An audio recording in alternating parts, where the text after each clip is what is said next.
Hello guys, আসসালামু আলাইকুম। তো আজকে হচ্ছে আমার শোল্ডার ওয়ার্কআউট। তো বেসিক্যালি হচ্ছে আমার shoulder dumbbell press, shoulder press, front raise, upright row মারা শেষ। এখন মারবো হচ্ছে আমরা ফেস পুল। তো শোল্ডার, একটা কথা মাথায় রাখতে হবে, শোল্ডারের ইফেক্টিভল ওয়ার্কআউটের মধ্যে আসতে হচ্ছে আপনার ফেস পুল। তো ফেস পুল কমপ্লিটলি আপনার ফুলফিল করতে হলে আপনার ফেস পুল ক্যাবেলটা হচ্ছে আপনার নিচে থেকেও মারা যায়, ক্যাবেলটা উপর থেকেও মারা যায়। তো দ্যাটস ওয়াই আমি এখন হচ্ছে নিচে থেকে মারবো।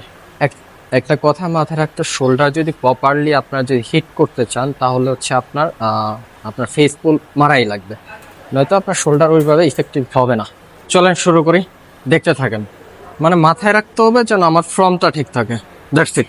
ওকে, ফার্স্ট অফ অল আপনারা যে ব্যাপারটি মাথায় রাখবেন সেটি হচ্ছে আপনার প্রথমে হচ্ছে ফর্মটি দেখে নেবেন, আপনার হাইট অনুযায়ী আপনার ক্যাবেলটা কোথায় আছে সেই দিকে ফোকাস করুন। তারপরে হচ্ছে আপনার হচ্ছে রোপটা দেখবেন যেন আপনার হচ্ছে নাক বরাবর থাকে, তাহলে হচ্ছে আপনার ফর্মটা ভালো আসবে, রেজাল্ট ভালো আসবে।